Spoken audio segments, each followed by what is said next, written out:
back to Body Beautiful. Right now we're talking with Dr. Mealy about breast augmentation revision surgery, and we're going to be taking your calls with any questions you have for Dr. Mealy. The phone number 800-440-4884. We'll also be posting the number for the doctor's office during and at the end of the segment. And remember, our caveat, any advice we give you today, certainly you want to consult your physician as well.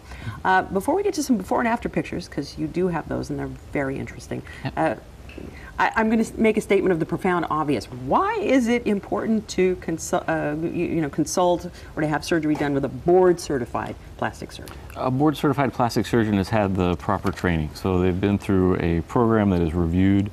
After they finish their residency and fellowships, they then have passed written and oral examinations with help, which help try to sort out those who've got it and who don't got it. And it's important when you're having surgery that you get good advice, because there are times when people want to do things that just aren't really going to be in their best interest. And it's clear to me that a lot of times when you explain that to folks, they'll change their mind and Sure. they'll be much happier afterwards that you gave them good advice. Yeah, and you don't want to, as a board-certified plastic surgeon, have to correct.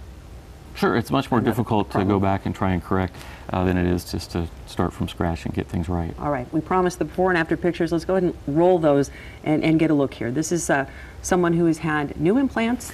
Yeah, this is someone who actually had breast augmentation and then became pregnant.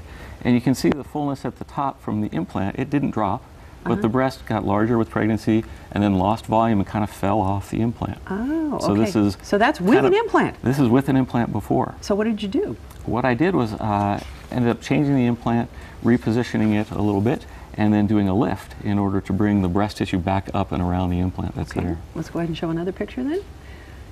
A similar view here, you can just see the incision. There's an incision that runs along the base of the breast and then runs up and down from there up to the nipple, and there's one that runs around the nipple. At the same time, you can see there's smaller boxes over the lower picture. I've reduced the size of the areola so that it'll match. All right, and one more picture I think we can show here. This is someone who had a little bit of bottoming out, and you can see those black lines. I don't know if you can. There's little black lines at the bottom showing a very upward sloping angle before and then a more flattened angle afterwards. What had happened is the implant has dropped down below where the breast should be. The inframammary fold has descended a little bit there, and what I've done is not only lift the implant up but also reform the inframammary fold inside. So it looks more natural. No incisions on the outside. And I lied, there is one more picture, so let's go ahead and show that very quickly so I can take some of these calls. Another sort of bottoming out. Can't quite see the bottom, but you can see the inframammary fold, that ridge that runs underneath the breast. Afterwards, there's much more shadowing. It's much more discreet. All right. We are so tight on time. Brenda's been waiting very patiently from Antioch. Good morning, Brenda. Do you have a quick question for the doctor? Brenda? I in 1970, probably 78, I had breast Brenda, implants. You're on the air? Yes. Hi, Brenda. Hi. I had breast implants in probably 1978, and they just found out the right one erupted. And the doctor said, remember when, I don't know, they had a class action suit where they would pay to take them out, but they wouldn't replace them. So, and I never filed nothing because it's something I wanted. I asked the doctor if the silicone, I only asked one, if the silicone implant would hurt you if it was just left in.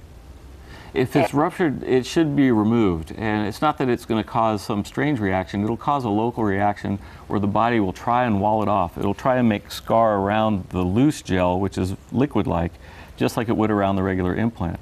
But since the gel is liquid and can move, you'll end up making a lot of scar in order to contain it. So the best advice is to have that removed before more scar forms. And it's important the dates, because implants placed before about 1985 have a much higher incidence of leakage. They've been modified a couple times since then.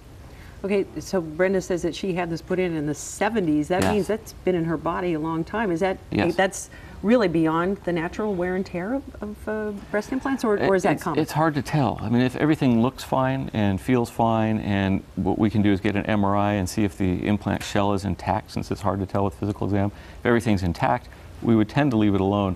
When it's before 1985, I have a much lower threshold for removing them, if anything seems funny, because they're more often leaked. Okay, well, unfortunately, I can't take the other calls. We are out of time. Again, doctor, obviously we have to have you back. But for more information about Dr. Mealy, you can call him yourself, 925-943-6353, or check him out on the web at drmealy.com. Thank you so much, doctor. Thank you.